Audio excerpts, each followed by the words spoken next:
Welcome, everyone, to another episode of the Atlantic Key podcast. This is your host, Aaron, and co host, Jose.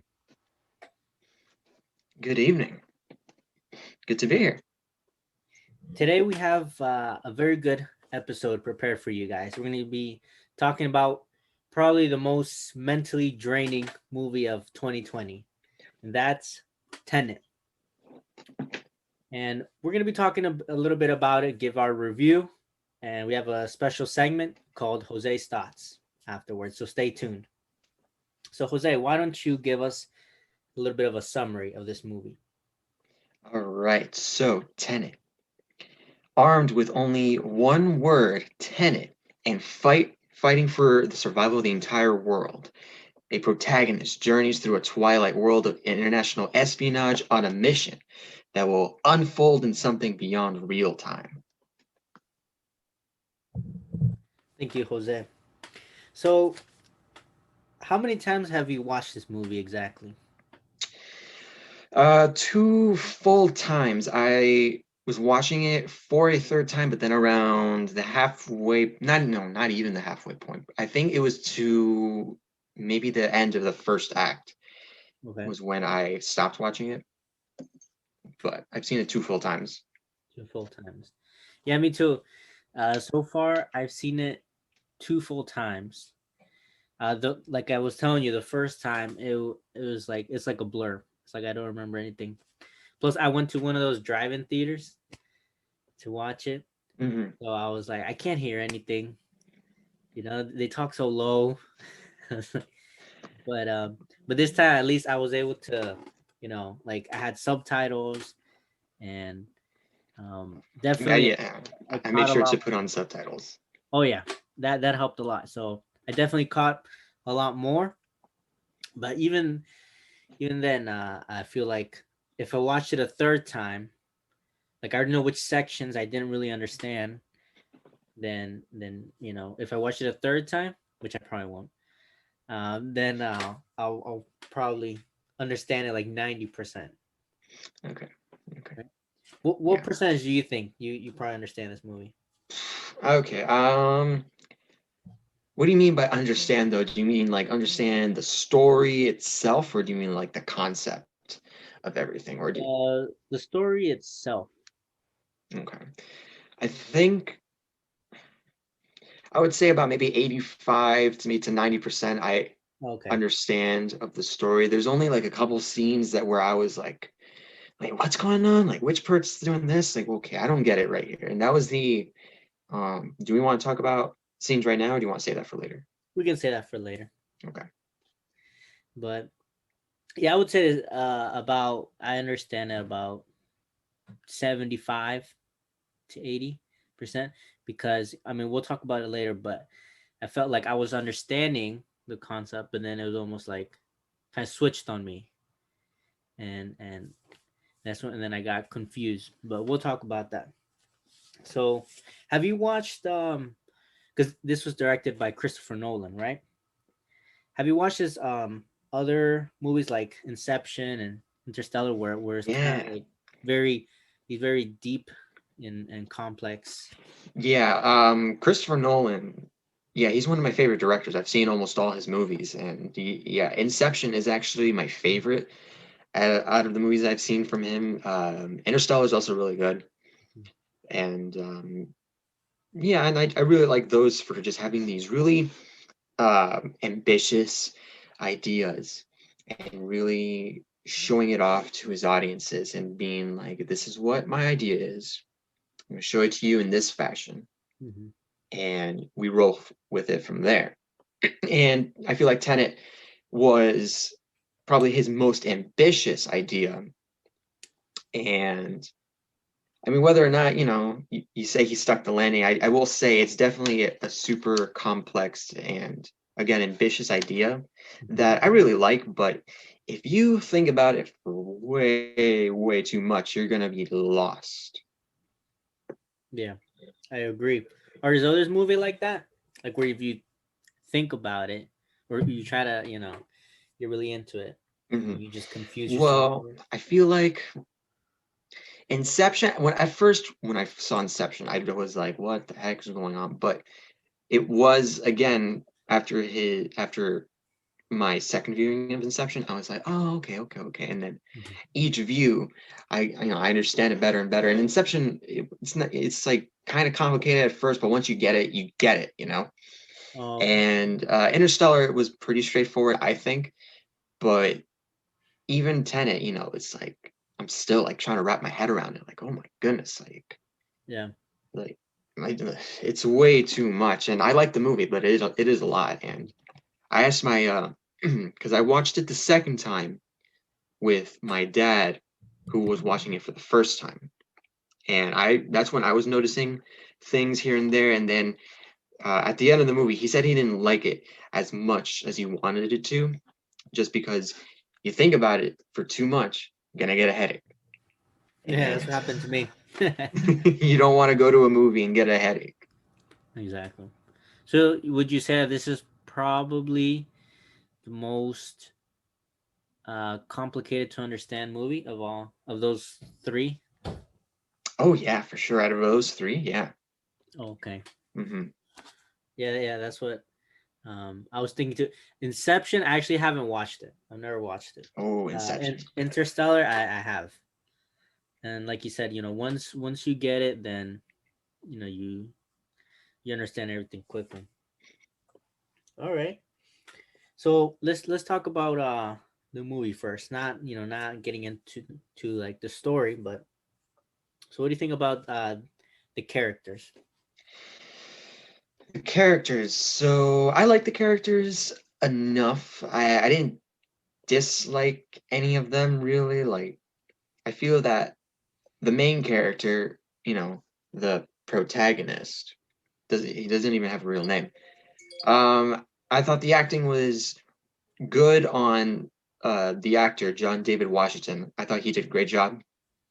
I thought Neil, played by Robert Pattinson, he was really, really good, and it makes me excited to see the new Batman coming out Yeah. next year because Hmm. he's really good. Everybody else is really good. I forget the actress's name, but the one who plays the female lead, she was really, really good. And the villain was also pretty good. He was played by Kenneth Branagh, Yeah. and he's a good actor. He was in that Murder on the Orient Express that we Yes. saw a couple Yeah. years That's right. ago. He was that guy. He's also a director. He directed the first Thor. Um, and he also directed Murder on the Orient Express. Oh, okay. He does both acting and directing. He did a good job as the villain, even though a couple times I felt like his his fake Russian accent was a little like cartoon villain. Like a couple times I was like, yeah, I would be crapping my pants if I was with this Yeah. guy.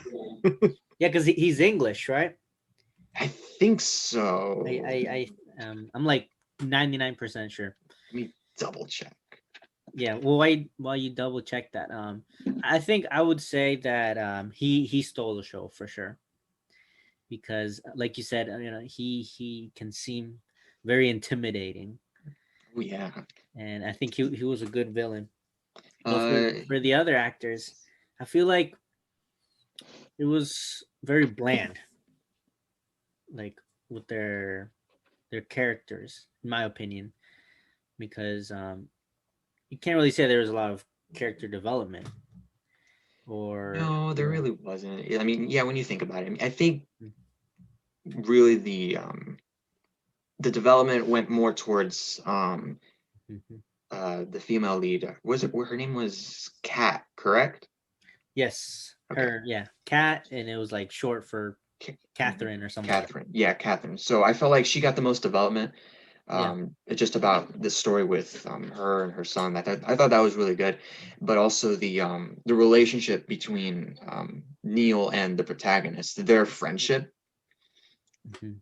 I thought that was Oh yeah. the next big development of the movie. It wasn't really the characters themselves, but their friendship, and I thought that was a big standout.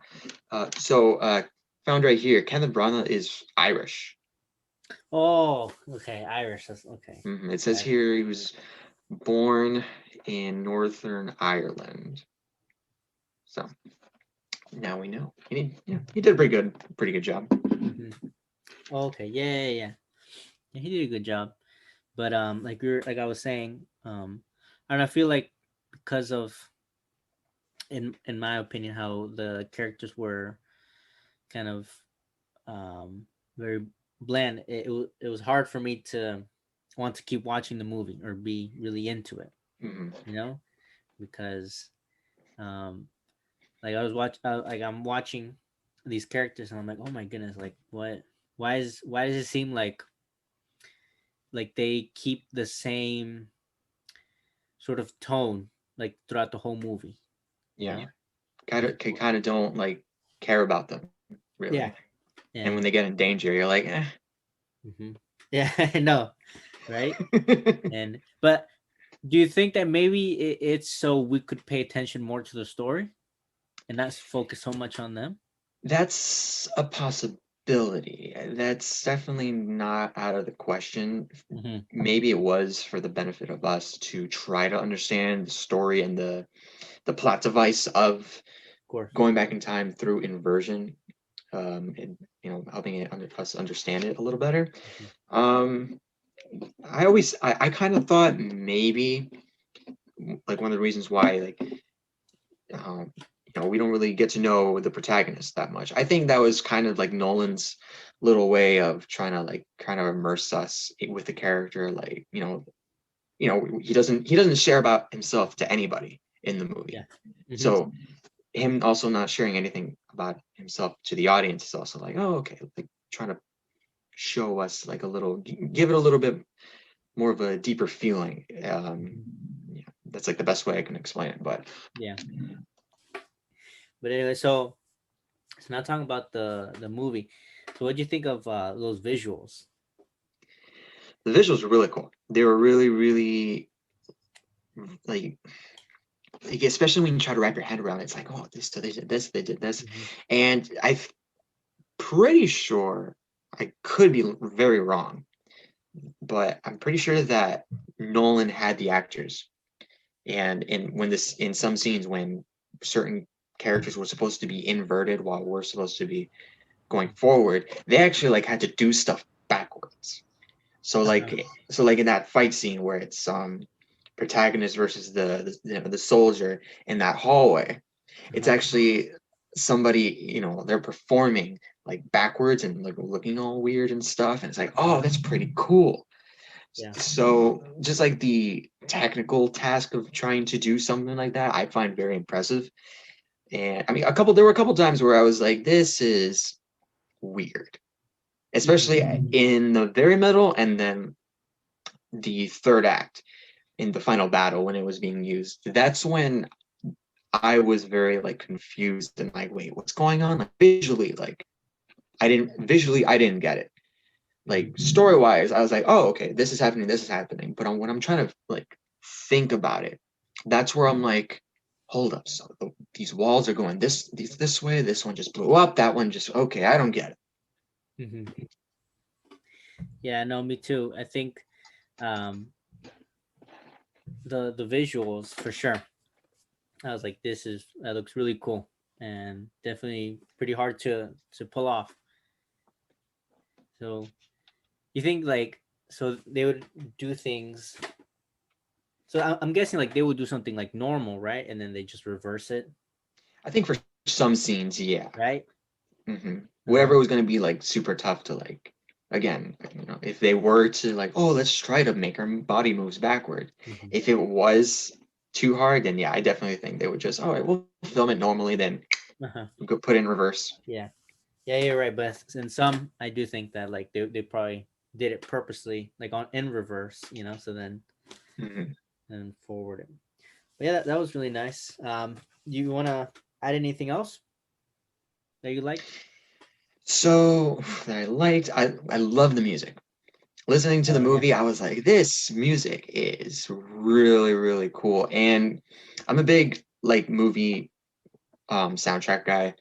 I love listening to different composers, and this in this movie, I thought it was gonna be composer Hans Zimmer who he's done like pretty much Nolan's every other movie. I don't think he's done all of them, but he's done most of them.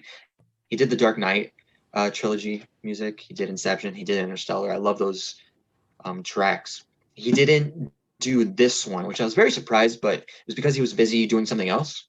Mm-hmm. And they got the composer Ludwig Göransson. I'm pretty sure I'm pronouncing it right.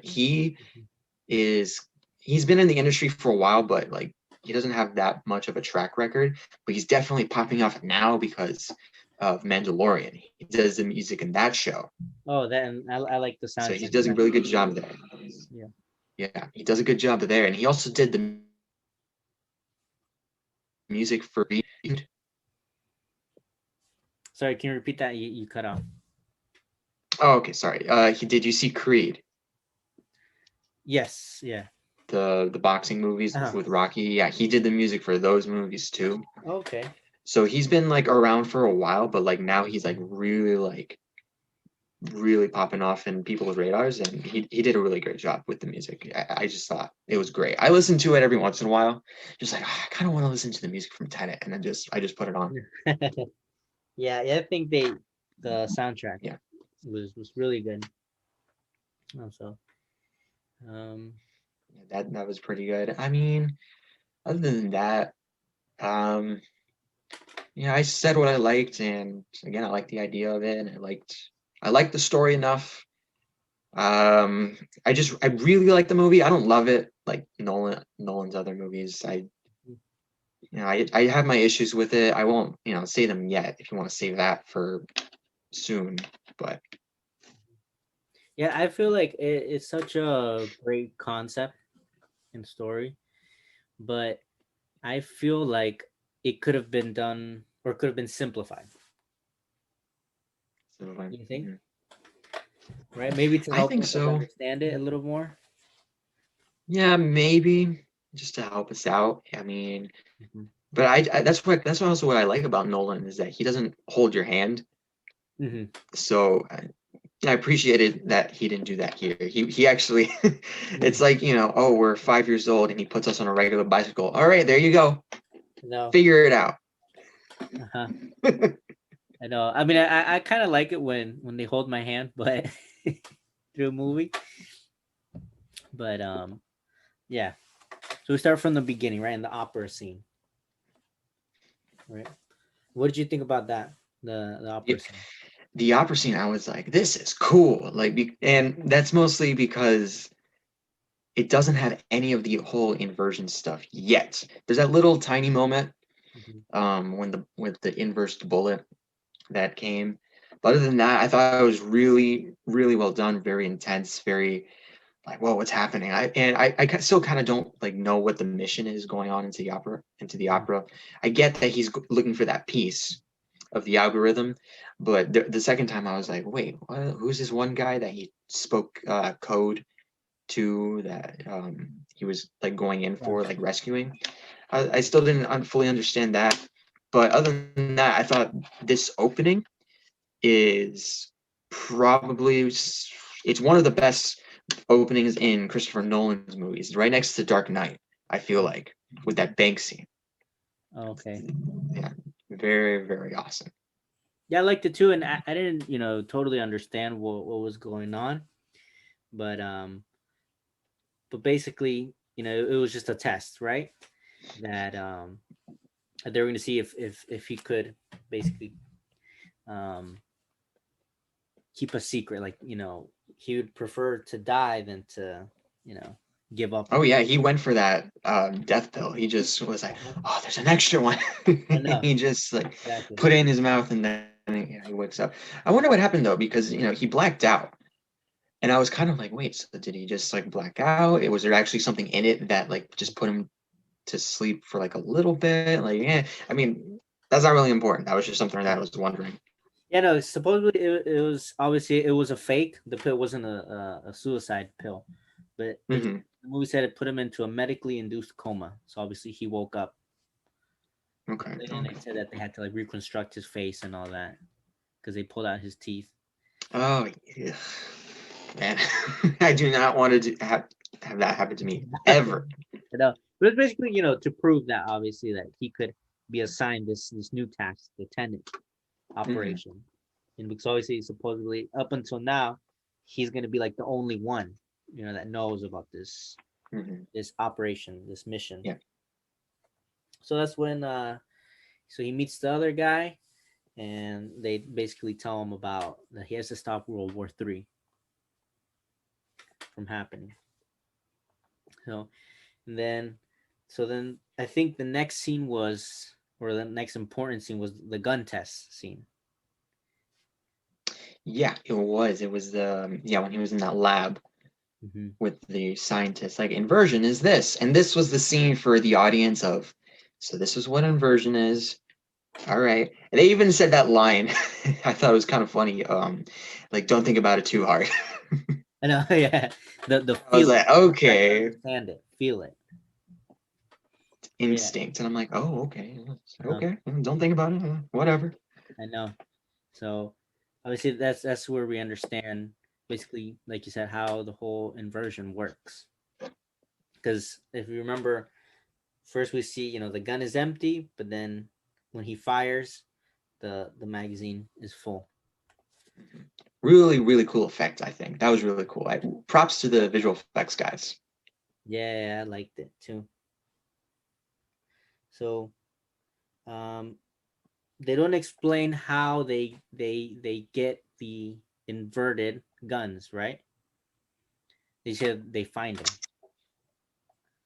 I think that's that I'm not sure. Yeah, I assume yeah they must have found them Hmm. somewhere, Yeah, and they're like, oh, this one has the inversion radiation on it. yeah, exactly. And just the only thing that you get is that they say that someone supposedly is manufacturing them in the future and then streaming it back to them, obviously Mhm. to the past, right? And then so then from what I understand is that there's a terrorist from the future, and he's sending back like stuff to build a bomb, right? Yeah, so yeah, somebody from the future is sending those, or has sent rather, those pieces Hmm. of the algorithm. Yeah, And yeah, if it gets in the wrong hands, which it does, then it can cause damage, right? Okay, so then after the gun test scene, he has to meet um a prominent Mumbai local, which or an arms dealer, which later we know that it's the woman, the lady. What'd you think of that the bungee thing?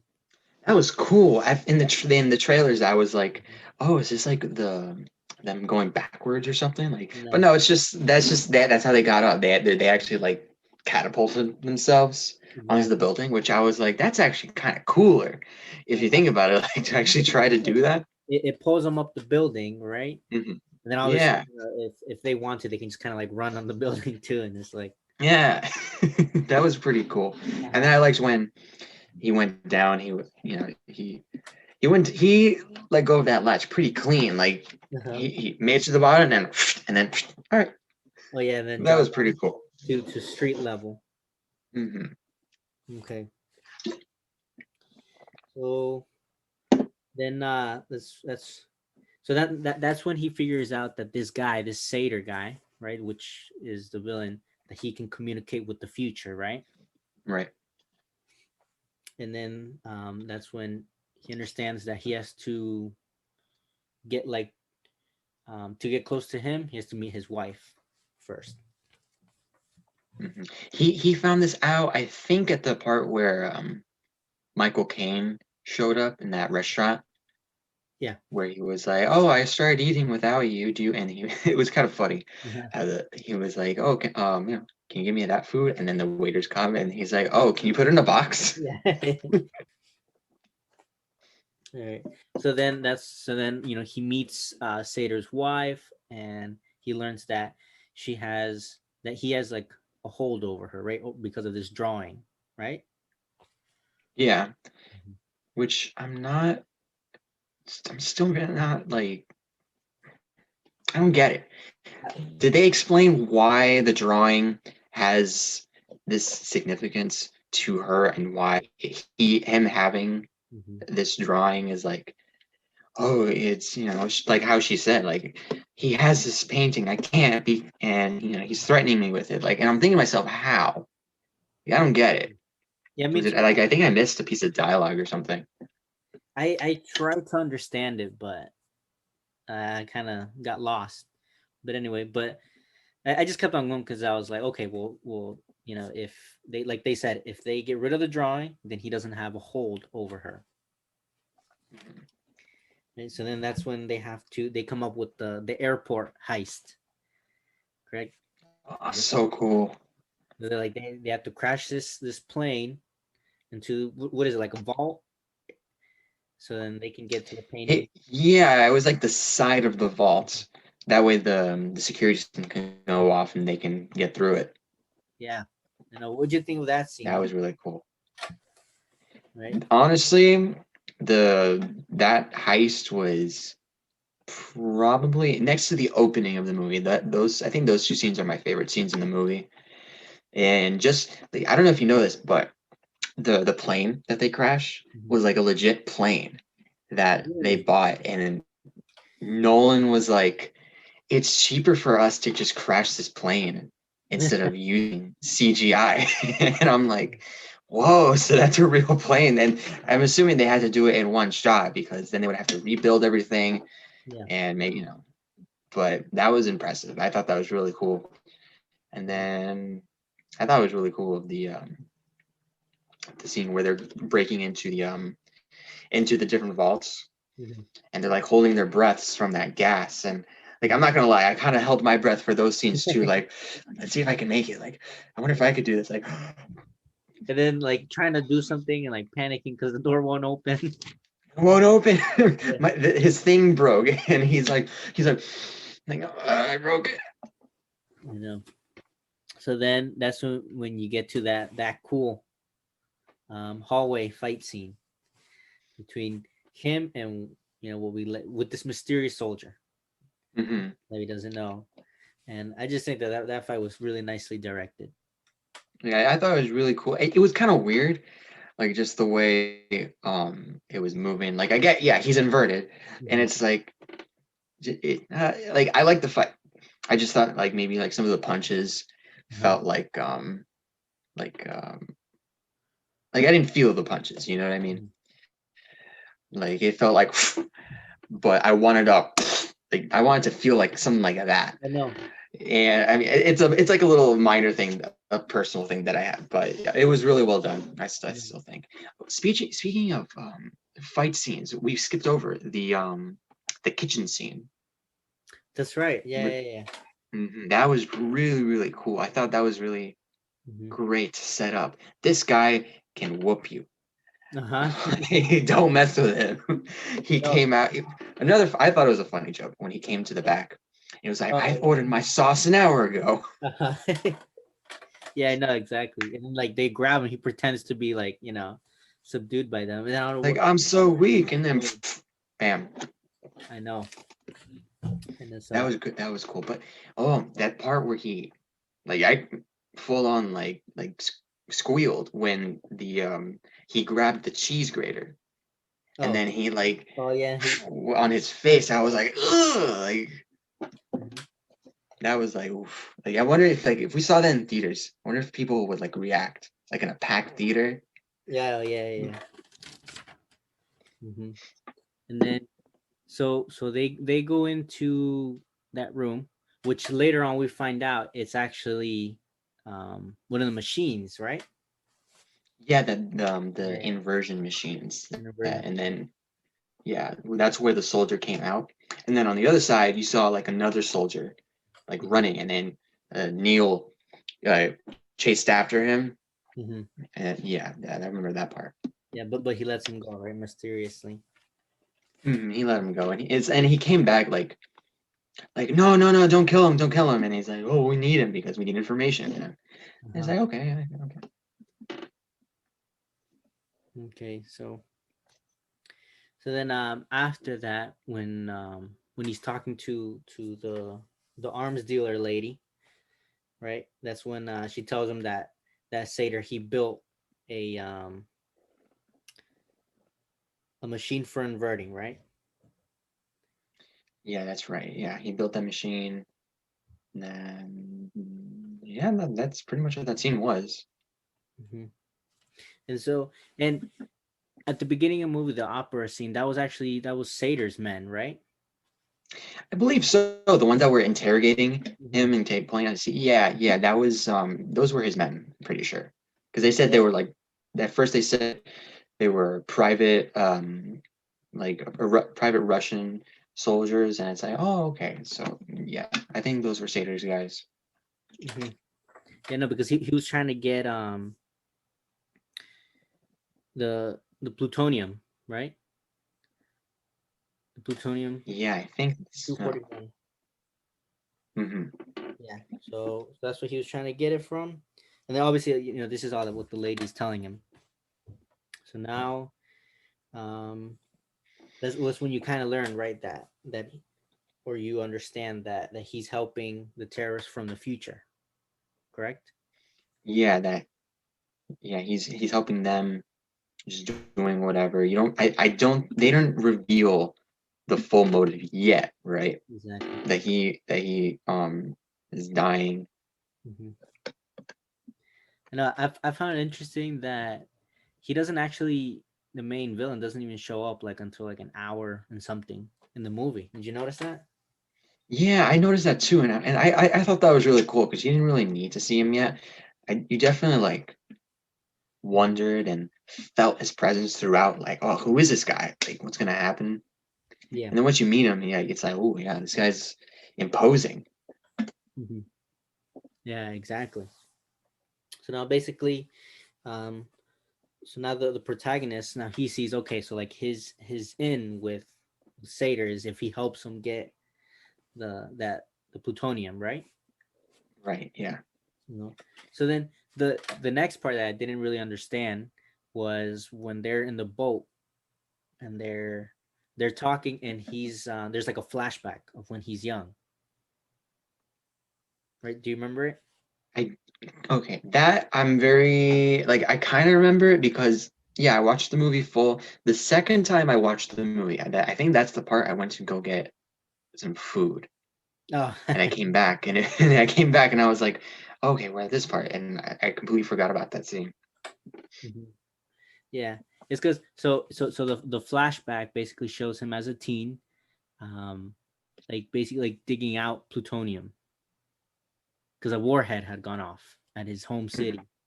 Right. And so he's digging, and then he found a box that had a paper that said his name, like Andre Sater. And then he killed the guy that Oh, was with him. You remember? okay. Yeah, yeah, yeah. He killed the guy with him. Said Seder. Okay, yeah, that was meant for him from the future. Yeah, yeah. So you think so his future self sent him those papers? Mm, I would say whoever from the future is supplying him information and items, I think whoever that is doing it Mm-hmm. and sent it back to them. Mm-hmm. I mean, when you think about it, it's like, well, how would that thing like, because it wasn't inverted, right? It was like normal. Yeah. So it's like, well, who, somebody in the past had to have found it and was like, we need to like vert it, not invert it, but put it forwards. Mm-hmm. So yeah, I would just assume somebody from the future sent it.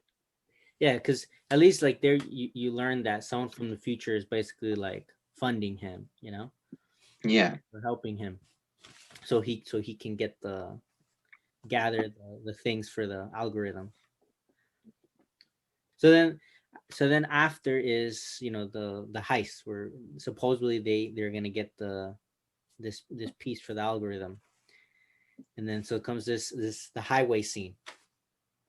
Oh, that was really cool. What do you That think was about that, the highway it scene? was cool, but the those two police officers were really dumb for not realizing that something's up because they were like what's going on? Is it slow traffic, huh? Like, and then they come up a little closer and they're like, what's going on? And then that's when they got their tires blown out, and then but Mhm. other than that, it was really cool.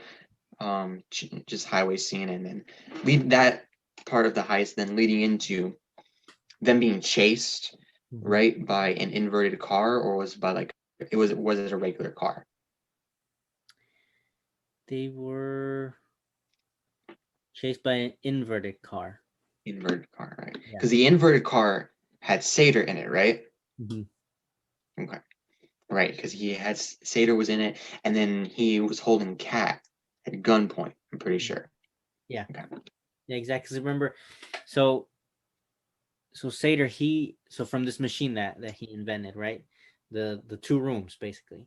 Where the first time Hmm. I didn't even understand what was going on, but Yeah, the two rooms thing, I was like, what is going? That's where I was lost. I was yeah, like, what is the first time that I happening? watched the movie, that scene was kind of made me like kind of give up, trying to understand the movie because I was like, what Yeah, is going on? What is I this? was like, I know, I was, and I'm, this is what's going on. It's the halfway point. Okay, what's going on here? And I was like, oh my god, I still have another hour and a half to go. But Mhm. so so basically, so these two rooms, right? One is um in the future, and the other one's in the past, right? Yeah, yeah, pretty much. It's like Hmm. blue is for like the future, and then red is for the past, Hmm. right? Or is it the opposite? I think I think red is the future, blue is the past. Oh, okay, okay. Hmm. Oh yeah, now I remember because I remember when, yeah, when he goes through like to invert himself, that's when, oh, it's blue. Okay, now I remember.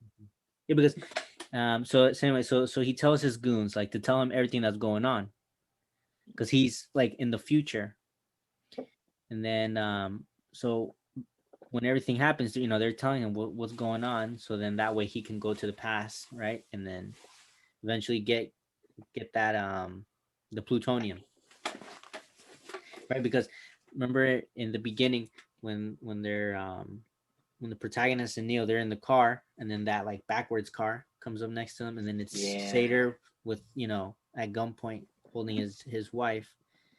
Um, he had um, he was coming from the future, right? Yeah, yeah, I think so. And I mean, obviously, and you don't know that. You're just like, well, what's going on? Yeah, you're like, what is happening? And then yeah, once the we get after past the interrogation room stuff, that and everything else happens. That's when things start to become much more clear and being like, oh wow, okay, I think I get it. Like, and for me, I thought once the interrogation room ended, because I was like, okay, I kind of liked the movie, but once that stuff happened afterwards, I was like, okay, let's go, I'm in.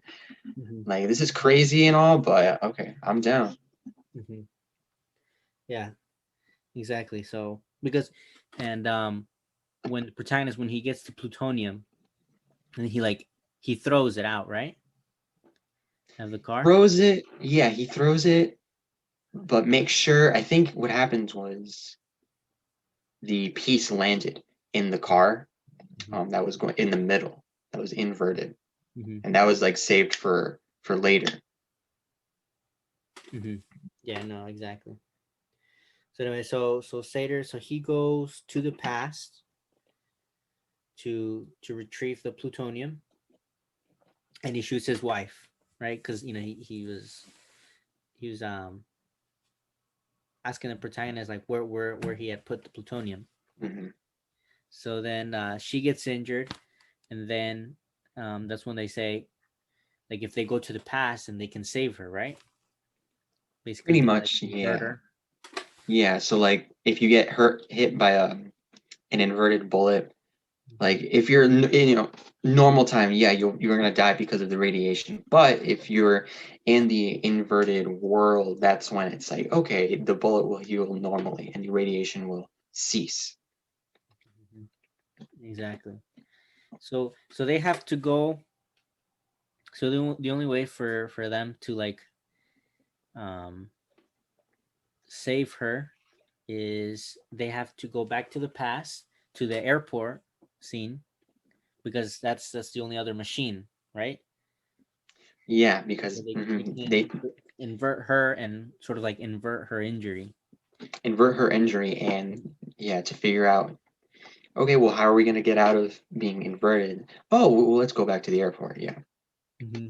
So they're just like in the past and they're no longer inverted. They're just going through time again, hmm right? Yeah, that was pretty cool. It's just pretty much the movie's now going backwards in terms of plot. Like, all right, now we're gonna just turn around. Uh huh. Exactly. Now you start like now you start like sort of towards the beginning of the movie. Yeah. So that's when you learn that at the beginning, the first time that they were in that room, Neo he was in the future room and the protagonist was in the past room, right? Right at the airport, right? At the airport. Yeah, yeah, yeah. hmm And that's when they started fighting. Yeah, we see that fight again, Because the which first to time I think we saw it backwards, and then now this time the protagonist he's seeing it forward because he's fighting with the guy.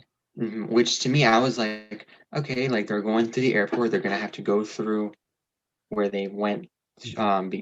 from before, but I didn't realize what was going on until he got pushed under that, and then his past self from the movie, who's going forward, shows up, and I was like, oh, I actually like went like that, like, whoa, okay, I know. we're doing this. That was him the whole time, and that blew my mind. I was like, okay, that's cool. And then my whole like complaints that I had earlier with the fight on how it felt, and I actually thought it was much better this time Mm-hmm. going around the second time I know.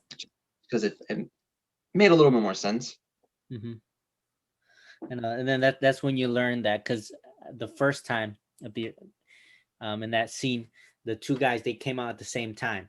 In the past room and the future room. hmm We really just learned that now later in the movie he was just he went he went through the he just went from one room to the other.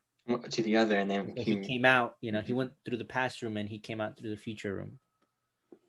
And that's when Neo starts chasing him and and then he pulls his mask off because he's all covered, and he learns that it's him, the Which is protagonist. why earlier he let him go because Exactly. he got it, he understood. That's why he said later, don't kill him. Hmm. Oh, don't kill him because he might know something. No, don't kill him because that's you. I know exactly. I know. That'd be crazy. Like, don't kill him because it's you. Yeah. And then what was it that they said that if they see each other that they will die?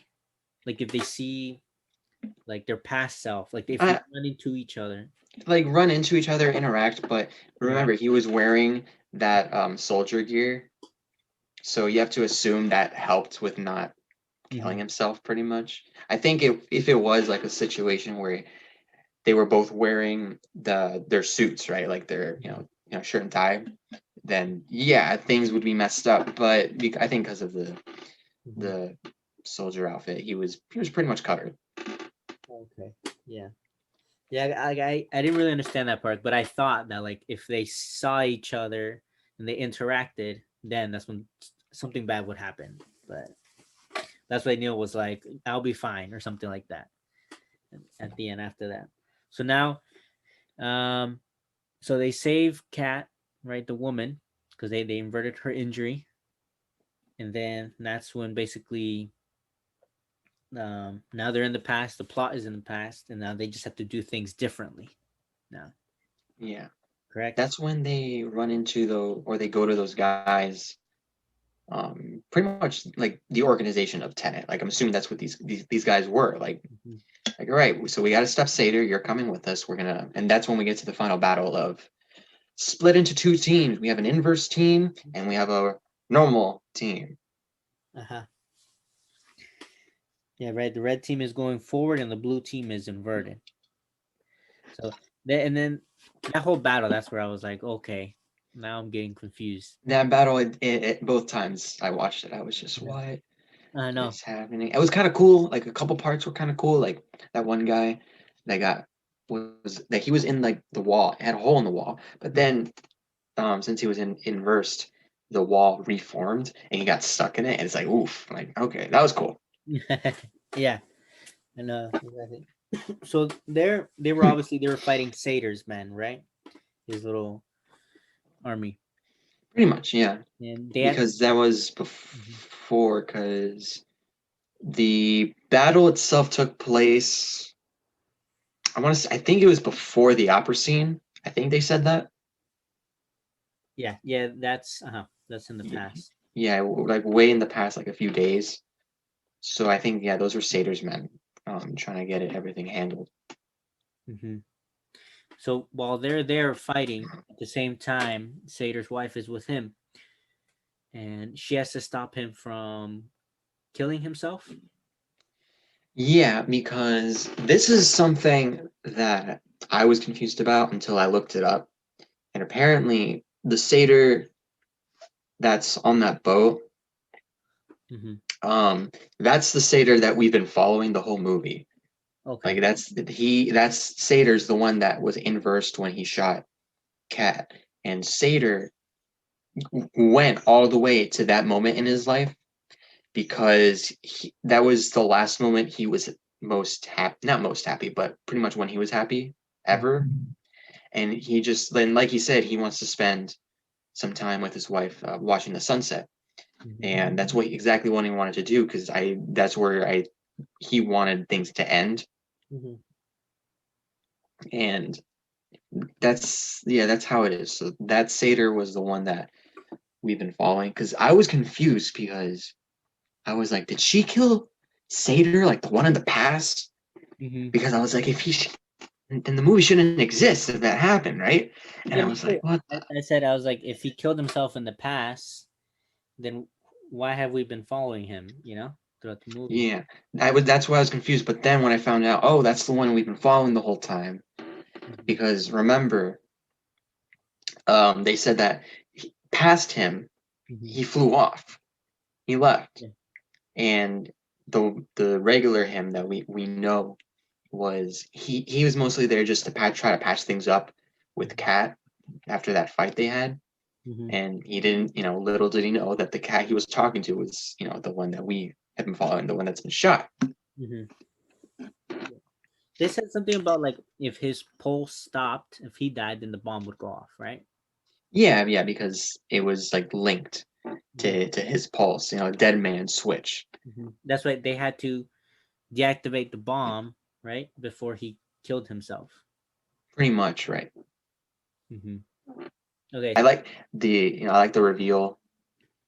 Um, well, a couple of reveals that Neil has known the protagonist for so many years, Hmm. and that he's like, oh, this is the end for me, but it's beginning for you. We've known each other for years. That's why earlier in the movie, when you first meet Neil, he's like, oh, I want a vodka tonic, and he wants a Pepsi. Was it? It Yes, was a Diet Pepsi. I think it was a Pepsi. I think yeah, it was a Pepsi, and he was like, I don't drink Pepsi. I have a club soda. He's like, no, you don't. Yeah. So it's like, okay, so he knows about him, but then it's like, oh no, he's actually like he knows him because they're friends. Mhm. To Neil, they're friends. To protagonist, they just met. I thought that was really cool, but I also thought like how sad it has to be that Neil he's pretty much going off to die because he's the one that opens up the door to get the algorithm, Mhm. and you see him get shot with I think it was an inverted bullet if I'm not mistaken. Either or like he was inversed in it was a regular bullet, but he Mhm. still got shot like in the head. So Mhm. but that was really cool. And I don't know if you noticed this in the beginning. You remember how in the beginning of the movie in the opera, with the first time we see an inverted bullet, Mhm. and you kind of see it right there in the corner. The one soldier that runs away, you see the bag, Oh and yeah. that bag has the thing of Neil's thing. And I watched it and I was like, oh, that's Neil. He's been the whole movie the whole time. Yeah. He was helping him in the opera Hmm. there. you know. So just going back to the battle. So Neo, because remember how he's inverted and he sees how one of Sator's guys he puts the trip wires right to bury the protagonist and that other soldier Hmm. because they have to go get they have to bury the algorithm right Yeah, bury it. That way nobody. underneath ground, but Hmm. then they end up getting buried before. Hmm. So it's like, yeah, so he sees that and they're like, well, they have no way out. And so he decides to go back himself and give them a way out. Oh, okay, yeah, that's when he has to like he basically sacrifices himself, right? Well, not yet. It was when, what I'm talking about is when he sees that, oh, the tunnel's blocked in. Oh, Mhm. let me like revert myself. I'm just making up words now. Yeah. Um, Turn around. Okay. And now I'm gonna get them out from the hole and then pull them up. They got the algorithm, and then that's when he walks away. Hey, I gotta go back because I gotta help you out with something else. And then that's when he goes up to and gets killed. Oh, okay. Okay, yeah, Oh, technical difficulties. yeah. All right, we're good. so so that was Tenet. Damn Um, it. so overall, how do you out of 5 stars, how do you rate this movie? 5 stars. I think I would give it like a 3.75 Mhm. out of 5. Okay. It's I was not 3.5, but it's not a 4 either. I was actually thinking of that too, like 3 out of 5, because I mean it's a good movie, but just the fact that you have to watch it so many times to understand it Yeah, it's kind of it is kind of brings gets it turned down. into homework when you got to It rewatch does. it. It does turn into homework.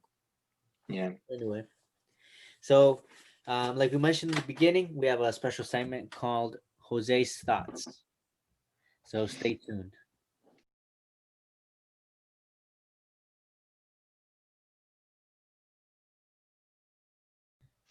All right. So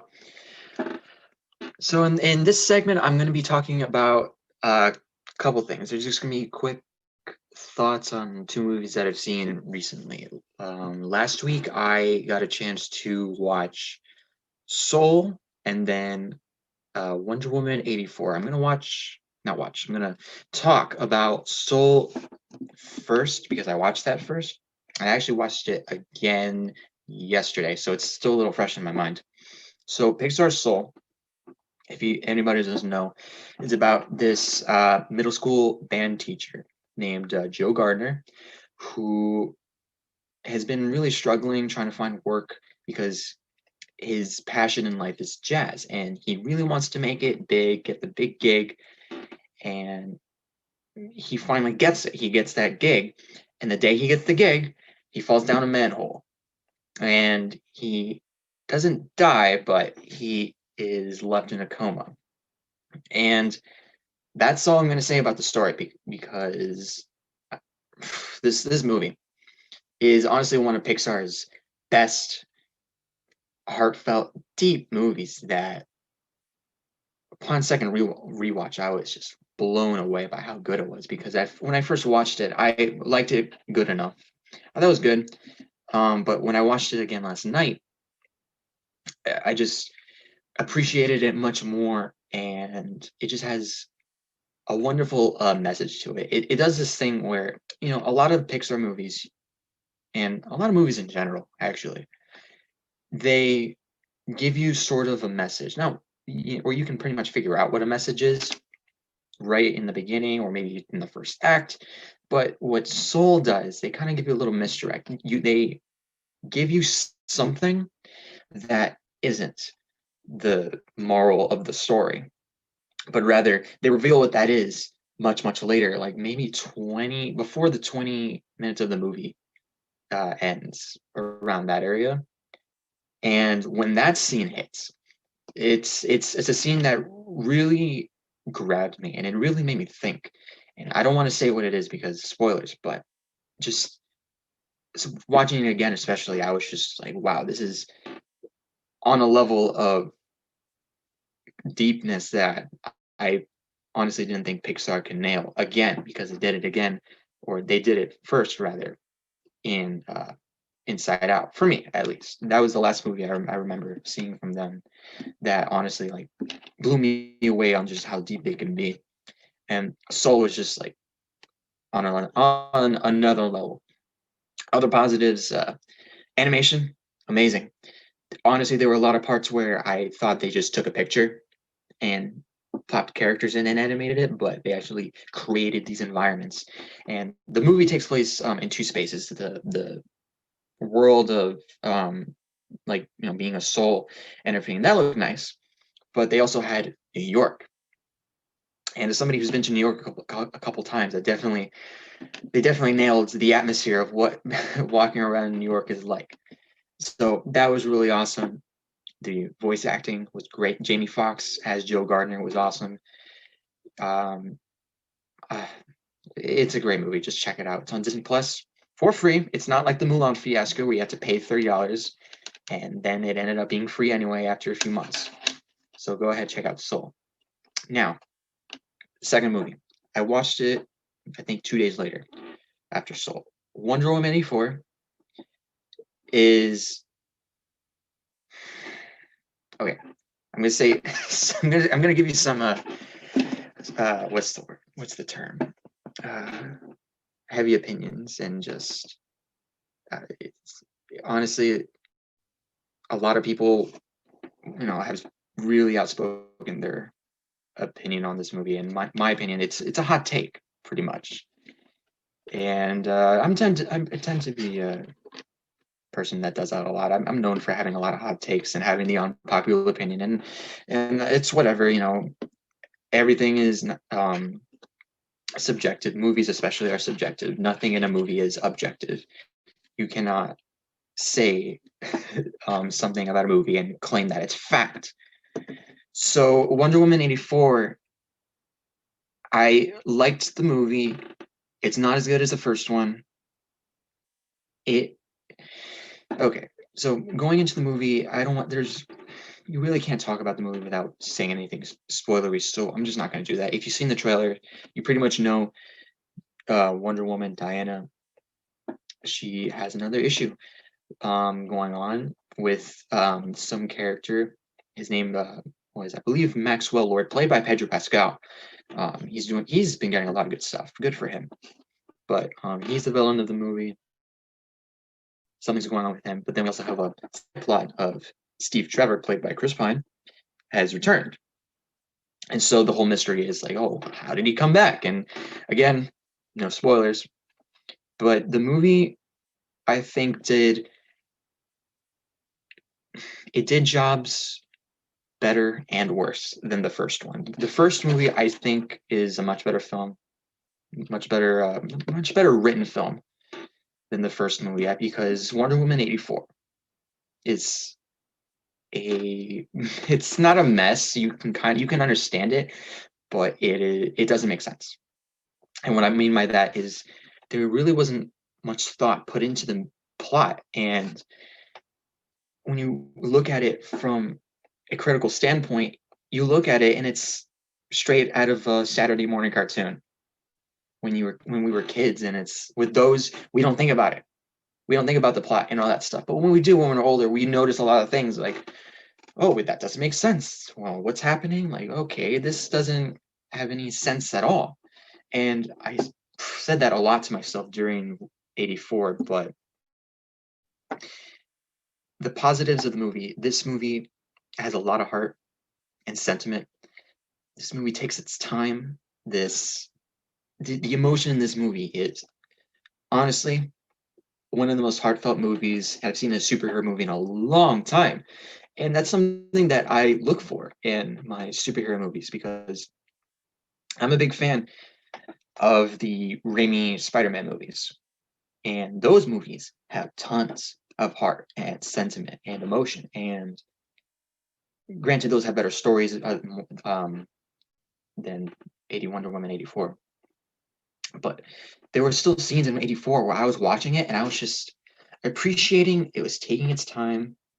It was making me soak in the emotions. There were a couple times where I actually teared up. I'm not gonna lie, and that was because I cared about the characters and I cared about the situation that they were in, and that was well and good. And other people can take this, take it how they want.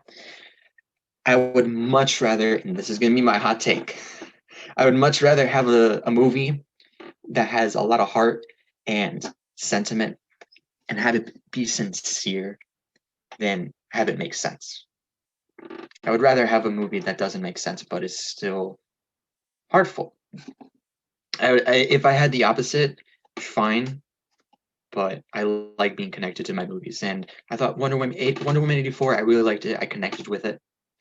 Again, the first one's better in about writing and story. It still has some heart to it, but this one just doesn't has as much. Other than that, pretty much it was just a story, and I like the movie. It's not among the worst superhero movies at all.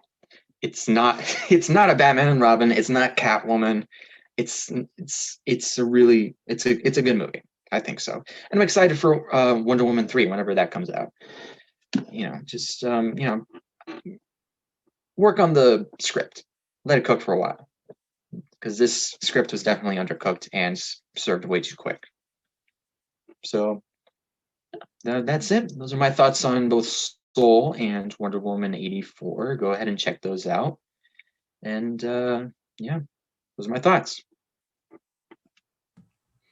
All right, Jose. So thank you for our Jose's thoughts segment. So now, as we all know, we started a new year, 2021, and so to finish off this episode, Jose, what are your top five movies or TV shows that you watched in 2020 that you would recommend? Okay, so let me double check. So just to be sure, these are movies that came out at any time that I just happened to check out in 2020, right? Yeah. Okay. So, move in terms of movies. There's only one. I'm going to start with the TV show because there's only one. Mhm. Um, so I watched Community on Netflix. Community it's a comedy where it's not like The Office where it's a documentary type style. This is actually like a sitcom kind of feel to it, and not like the laugh track one, but it's really funny. And you know me about having heart and sentiment. This show has a lot of heart. There's a lot of moments where I was like, oh, okay, like I feel that. Mhm. It's only 6 seasons. It's on Netflix right now. The I will say this: the first 3 seasons are the best seasons. The last three are. It kind of got worse as it went on, except the finale. The finale was really great, but season 6 and a little bit of season 5 were very weird. Mhm. I'll say because the show became because it's a cast of characters where they're their own characters at first, but I think around season 2 or 3 they became stereotypes of themselves, and so they really leaned in on like a very cartoonish nature in seasons 5 and 6 a little. But other than that, it was really funny. I've shown a couple episodes to my dad. He thinks they're really funny. So every once in a while, he'll come in and be like, "Hey, you want to watch Community?" So it's really good. Yeah, that's the only TV show I'll recommend. So other things, movies. So I watched all of the Daniel Craig James Bond movies. Okay. I only there's four of them now because I was watching them to prepare for No Time to Die, which was supposed to come out in November, I think, November of last year. Now it's been delayed. There's four of them. I only recommend two. The first one was Casino Royale. That one is like the James Bond origin story. Really, really good. Great action. It's a little long, uh, but it was really, really fun. And then the other one I would recommend was Skyfall. I love Skyfall. That one was just I thought it was just a tightly paced, well done story that honestly is one of my favorite like spy movies ever. So just check out those James Bond movies. The other ones you can watch if you want. I didn't like them, but whatever. So that's two of them. The next one I checked out was I can't speak. Magnificent Seven, Oh, okay. where it's the have you heard of that one? That Yes, one, I've heard of it. yeah, that one is has Denzel Washington, Chris Mhm. Pratt, and a few other actors that you know. It's a remake, I think, Mhm. of an older movie, the same title. Yes. And pretty much it's it's a bunch of cowboys. They get together, not just cowboys, but other characters as well. They're hired to take out this gang member who takes over the town, and yeah, they gotta take him down. That's pretty much it. It's a super simple movie, but it's a lot of fun. Mhm. I remember watching it being like, this is really cool. I like this. And yeah, so give that a watch. Another one would be another set. So these would be my final two.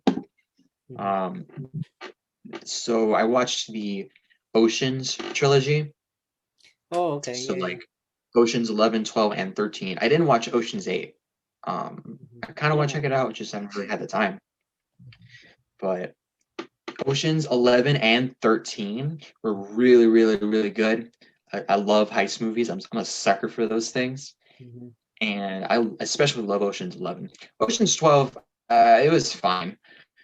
I didn't hate it, but I wouldn't recommend it. Like, and those movies, they're not really that connected. You can, well, they kind of are Mhm. in a way. I won't say anything, but all Oceans 11 and 13 are really, really great.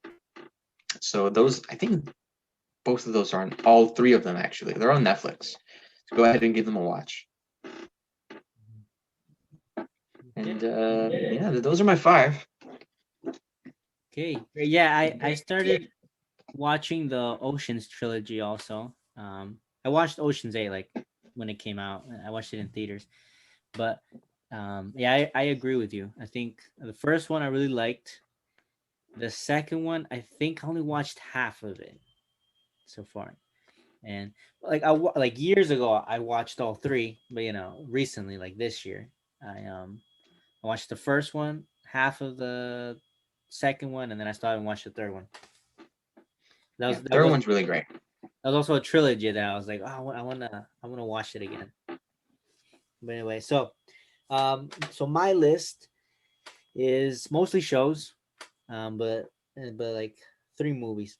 So the first one is my show Cobra Kai. You Cobra already Kai. know.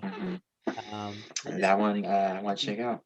I think it's really funny. It's a little cheesy just enough. Um, and and I like how it's not just like the main characters from the Karate Kid. It's also these new sub characters that you really it takes you into their lives also. And usually, I'm not the type of person that likes watching like anything teen, like teen movies or teen shows. Like Hmm. I'm not into them. And like I'll try and I'll be like, this is I can't relate to this. Like, and I feel like, in my opinion, I feel like nowadays, like everything that has to do with teens is like so stereotyped. It's like they make like every teen in every show or movie like the same. Right. Like, But and you just look at it like that doesn't happen. I know, I know that's why like it's so hard for me to like watch something with like that's to do with teens. But this actually has like really good story and more like serious plot, but obviously it still has that um it's has that humor in it. Soundtrack is awesome of 80s rock and just real Oh, good okay, that's good. That's good. nostalgia. Did you ever start it? No, I still haven't because I've been like, I have like four TV shows that I have like queued up that I'm gonna like watch. Uh, Like, okay, I'm gonna watch one season, then I'm gonna do this season for this show, and then I'm gonna like alternate between different shows. I know. Yeah, no, me too. Like that's me. Like I this year I started so many shows, and like I only got to like halfway or something, but I Yeah. haven't finished. Season 3 of Cobra Kai came out like Hmm. yesterday, right? Yep. I'm gonna start watching that soon. Okay, But anyway, okay. so another show that I really liked was on Apple TV, Defending Jacob, the one with Chris Evans. Oh, I heard about that It one. was a really good. It's you know, it's a drama, but it's it's it's really good. And there's a lot of plot twists, and I really liked it. Um, Also, Wonder Woman, 1984. I like the movie, so and it came out in 2020, so I put it on the list. Greyhound, which is another war movie with Tom Hanks. That was really good. I liked Yeah. it. That And one's on Apple TV, right? yes, that's also on Apple TV. Okay. Right now they have good movies and shows. Okay. Then I don't have Apple TV, so I'm like, oh come on, man. Nowadays you gotta pick and choose. There's so many subscription services. Like, I'm actually kind of considering now. Like, should I like fully get HBO Max? Like, just wait and go for it, or should I not? Like, I know us too. We're like I know because they're gonna be releasing movies there on HBO Max. yeah, But there's so many. There's so many subscription services. But and then lastly, so I finally watched 1917, the movie, yeah, I remember that. and I was like, that was a really good movie. You know, and it really is true that everything looks, you know, like a one shot. And although Yeah, the made to look good. Yeah, like the the whole one plot take is, thing. I love those type of I like know, anytime a TV show or movie does like a over like a minute, like one like long take, I'm just like, they haven't made a cut. This is so cool. I know, yeah, I really like that too. And although, um, like the plot is very simplistic, you know, she's like, oh, deliver a message, you know, like the journey and the experience is all incredible. So that's my list of things that I would recommend. And um, so that has been this episode of the Atlantic Key podcast. You want to finish with anything, Jose? No, not really. Just hey, I mean, take our recommendations. Check them out. I gotta. You know, I definitely want to check out a couple of those recommendations that you said, especially Cobra Kai. I've been wanting to watch that. How many episodes in a season are there? There is 10. 10 10 a episodes. season? Okay, Yeah. that's not bad. That's not bad. Mhm. No, it really isn't. You'll honestly you go through it quick, like you know, like in a weekend or something. Like the first few Okay, episodes, you go. I'll try to squeeze it into the Mhm. different shows that I'm trying to watch. Yeah, I watched. There's a lot of good stuff on Netflix right now. Like I started Space Force and the other show Away, with these astronauts that they go to Mars. Is that the one with Hilary Swank? Yes, Okay. I think I only watched like half a season, but For me, I'm between shows right now. I started Breaking Bad. Started Breaking okay. Bad. I finished season 1, and Mhm. then I was like, okay, I'm gonna stop there. I'm gonna start a different show, and I wanna. I started watching that Jack Ryan show on Amazon. Oh yeah, me too. Yeah, and I gotta be. I haven't watched it in like a week. I gotta finish season 1, but I like it. It's it's just a little slow sometimes, Mhm. but so I have that. I have Jack Ryan. And then I was planning on watching what's the show? What's the show? Crown.